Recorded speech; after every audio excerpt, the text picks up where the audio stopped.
Sweden has this policy that is so unique, so powerful, it feels like it should be more famous than it is.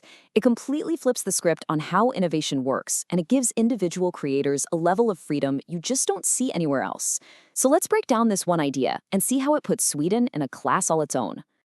And just to give you a sense of how deeply Swedish this thing is, the author Cyril Stahl puts this obscure policy, the teacher exemption, in the same league as IKEA and those delicious Semler buns.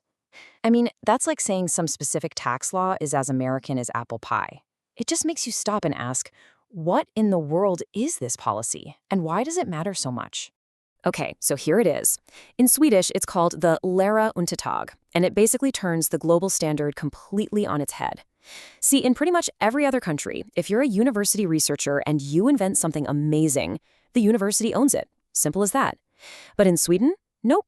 The researcher, the actual person who had the idea, gets to own their intellectual property. And that one single difference, well, it changes absolutely everything. So let's really dig into this uniquely Swedish idea. It's a policy that's fiercely debated, it breaks the global mold for innovation, and trust me, it's way more complex than it looks on the surface. Of course, anytime you have a policy this radical, it's going to be politically charged. On the left, there's some suspicion that it turns academics into capitalists. And on the right, you'll often hear the argument that it's inefficient and that Sweden should just adopt the American model. But as you can probably guess, the reality is a whole lot messier than either of those views. All right, let's talk about the biggest argument for the teacher exemption, the raw power of freedom. This is where you really start to see what makes the system so incredibly potent for individual innovators. And this freedom, it creates a massive practical advantage. And that advantage is speed. Because a researcher already owns their idea. They can just go. There's no year-long negotiation with the university's legal department. It creates this intense feeling of ownership and responsibility that's just really hard to replicate when you're just another employee at a huge institution. Okay, so that all sounds pretty good in theory, but it raises a really critical question. What actually happens if you take that freedom away? Well, it turns out we don't have to guess. There was a perfect real-world experiment that shows us exactly what happens. We just have to look at Sweden's Nyber, Norway.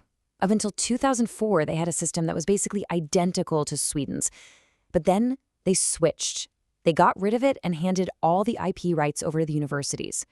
What happened next is, well, it's pretty stunning. So before the change, academic innovation in Norway was doing great. Afterwards, it just fell off a cliff. But the raw number behind that drop is what's truly shocking. A 50% drop. Just let that sink in for a moment. We're talking about half of the entrepreneurial activity, half of the patents coming from university researchers, it just vanished. This isn't a theory. The Norway experiment gives us hard data that this freedom has a massive, tangible impact on innovation. But there's always a but, isn't there? That incredible freedom comes at a price, and the other side of this coin reveals a pretty significant systemic gap in the Swedish model. So here's the fundamental problem. It all comes down to incentives. If a Swedish university doesn't actually own the valuable IP that's being created in its labs, why on earth would it spend millions and millions building these huge, complex support systems to commercialize it? The simple answer is, it probably wouldn't. Let's use a real-world example. Think about the Oxford-AstraZeneca vaccine. That was a massive institutional partnership, and the University of Oxford was right at the center of it because it owned the underlying research. For all of its strengths, Sweden's system, which is built for the individual, probably couldn't support a project on that kind of epic scale. Cyril Stahl has this brilliant name for this whole dynamic. He calls it the Asterix effect. And if you know the comic books, it's perfect. It captures this cultural idea of the lone, brilliant innovator, like Asterix, succeeding against the odds. It's a mindset that celebrates individual genius, but it also highlights a systemic weakness, a preference for the lone hero over the powerful, organized legion. So all of this creates this central conflict of the whole policy, what we're calling the Swedish paradox. It's a choice between two very different and maybe even mutually exclusive paths to innovation. You can see the trade-off laid out pretty clearly here. The Swedish model gives ownership to the researcher. The huge advantage, speed and freedom. The big disadvantage, a lack of university support. Then you've got the global model, like in the US. The university owns the IP. The key advantage is you get that systemic support and scale, but the downside is often a lot more bureaucracy and less freedom for the individual.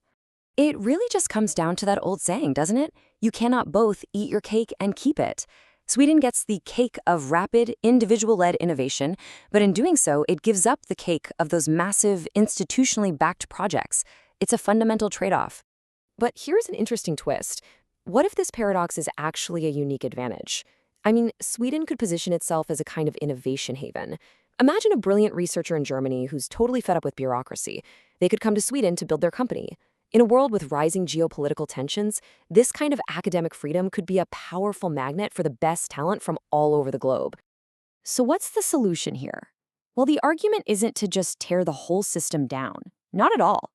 It's about recognizing its unique strengths while also addressing its weaknesses. The path forward is really about preserving this special model, but improving it for the 21st century. And that path forward seems to have 3 key steps. First, just communicate better. Explain what the policy actually is and why it matters. Second, help researchers take on the responsibility that comes with all this freedom. And third, build better bridges. Find creative new ways to connect these individual innovators with the professional support they need to scale their ideas up. Ultimately, this all leaves us with one last fascinating question to think about. Is this Swedish model just a quirky historical accident with a fatal flaw? Or is it a radically different approach to innovation, one that, if they can just get it right, could hold untapped potential not just for Sweden, but for the rest of the world?